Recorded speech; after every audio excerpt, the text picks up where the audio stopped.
আপনি এটা আমার কাছে জানতে চান না, রোগীর অবস্থা খারাপ। ওভারঅল কন্ডিশন খুবই খারাপ, একেবারে ক্রিটিক্যাল বলতে যা বোঝায় তাই।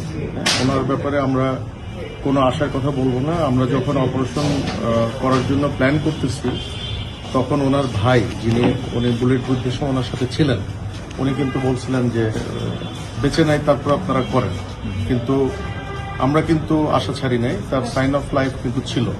এবং অপারেশনের ভেতরেও কিন্তু আমাদের অ্যানেস্থেশিয়ার স্যাররা যারা ছিলেন ওনারা কিন্তু বলছেন যে পেশেন্টের এফোর্ট আছে। এফোর্ট মানে নিজস্ব শ্বাস প্রশ্বাসের যে শক্তি যেটা।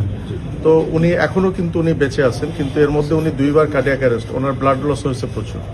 ওনার নাক দিয়ে মুখ দিয়েও ব্লিডিং শুরু হয়েছিল লাস্টের দিকে আমরা ওটি কমপ্লিট করার পর।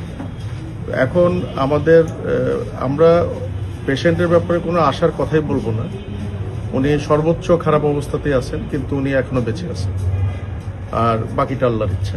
আর আমরা এই ধরনের ক্ষেত্রে যেটা করি, খুলে মগজের ভেতর যে রক্তগুলো থাকে ওগুলো আমরা বের করে দিই, যাতে ব্রেন বড় হওয়ার সুযোগ পায়, ব্রেনের ভেতর যে চাপটা আছে সেই চাপটা যাতে কমার সুযোগ পায়। এটাই হলো এটার ম্যানেজমেন্ট। তো এটা আমরা করে এখন রুগীর ভালো আইসিইউ সাপোর্টের জন্য রুগীর যারা আত্মীয় স্বজন তারাই প্রেফার করছেন যে এবার কেয়ারে নেওয়ার জন্য। স্যার, গুলি কি বেরিয়ে গেছিল স্যার?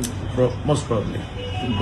আমরা এত হারিনেসের মধ্যে, কারণ বুলেট যদি ভেতরে থেকেও যায়, ধরে নিলাম যে বুলেট ভেতরে মগজের ভেতরে আছে, ওটা একদম মগজের সেন্টার পয়েন্ট, ওখানে অ্যাপ্রোচ করার কোনো প্রয়োজন নাই, ওটা করাও হয় না। মানে বুলেটটা বের হয়ে গেছে, কারণ বুলেটটা একদিক দিয়ে ছিদ্র হয়ে আরেক দিক দিয়ে হাড্ডি ভেঙে বের হয়ে গেছে, সুতরাং ওটা বুলেটই বের হয়ে গেছে আমরা ধরে নিতে পারি। কিন্তু বুলেটের কিছু ফ্র্যাগমেন্ট ব্রেনের ভেতর থেকে গেছে, সেটা আমরা যখন অপারেশন করছি কিছু ফ্র্যাগমেন্ট আমরা পেয়েছি, ওগুলো আমরা সংরক্ষণ করছি, খুব ছোট ছোট ফ্র্যাগমেন্ট। স্যার, একটা কথা বলা হচ্ছে যে অবস্থায় তিনি আছেন, যদি বেঁচেও যান, বেঁচে যাক আমরা এটাই চাই, স্বাভাবিক হওয়ার সম্ভাবনা কম, কিংবা মানে আপনার কাছে কি মনে হয় এই ধরনের ক্রিটিক্যাল কন্ডিশনে আসলে? এই ধরনের পেশেন্টদের ক্ষেত্রে আমাদের একটা প্রেডিকশন আছে, কিন্তু এই প্রেডিকশন আমরা কখনোই ডিসক্লোজ করি না। আপনি এটা আমার কাছে জানতে চান না, রোগীর অবস্থা খারাপ। Thank you.